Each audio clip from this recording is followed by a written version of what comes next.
এটা বার্তাটা ভিন্ন। এটা আমাদের সাংবাদিক বন্ধুর মধ্যে গণমাধ্যমের কেউ কিছু মনে করেছেন। এটা যাওয়াটা ঐক্যবদ্ধ বাংলাদেশের একটা ধারণা বিশ্ববাসীকে দেওয়া, যেটা আমরা মনে করি।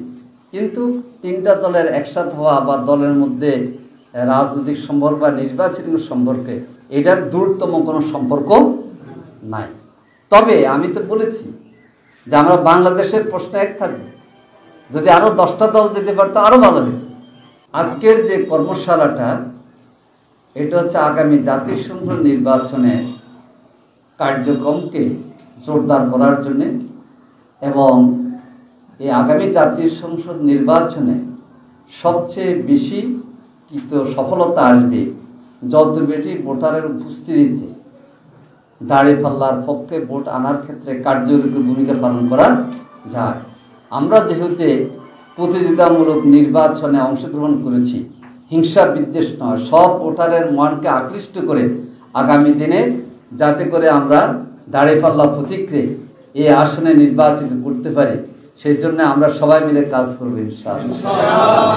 হওয়ার ক্ষেত্রে ঘোষণা এসেছে, বাংলাদেশ জামাত ইসলামী চায় যে 2014, 2018, 2024-এ দেশের জনগণ ভোট দিতে পারেনি,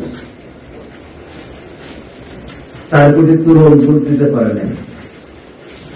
উৎসবমুখর পরিবেশে গ্রহণযোগ্য একটি নির্বাচন হয়, এটা জামাতও চায়, আপনারা চায়, মানুষও চায়।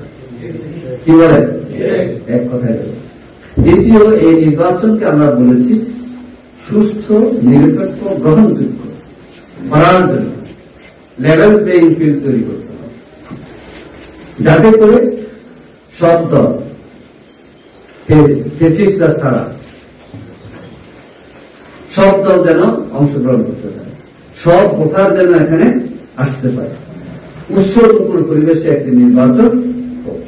সেজন্য আমরা যে 5 দফা দাবি দিয়েছি, 7টি সমমনা দল, এই দাবির মধ্যে আছে যে ফিয়ার পদ্ধতিতে আগামী জাতীয় নির্বাচন অনুষ্ঠান। আমাদের দাবির মূল হচ্ছে যে জুলাই জাতীয় সনদের আইনি ভিত্তি প্রদান করতে হবে। তো এই ক্ষেত্রে অগ্রগতি আছে, গণভোটের ক্ষেত্রে সবাই একমত হয়েছে। তো আমরা মনে করি যে গণভোটটা আগেই করে এই জুলাই সনদের আইনি ভিত্তি নিশ্চিত করতে হবে। এরপরে আমরা আমাদের দাবির মধ্যে যেটা আছে, সংস্কার করে প্রয়োজনীয় সংস্কারের মৌলিক, বিশেষ করে বিচার, ফেসিলিটির বিচার, এরা দৃশ্যমান করতে হবে। নচেত যারা আহত, যারা শহীদ হয়ে গেছে, তারা কি আকাঙ্ক্ষা লালন করবে? সংস্কারের কাজের অগ্রগতি যতটুকু আছে, এই সংস্কারের মৌলিক দিকগুলো জনগণের কাছে দৃশ্যমান করা লাগবে।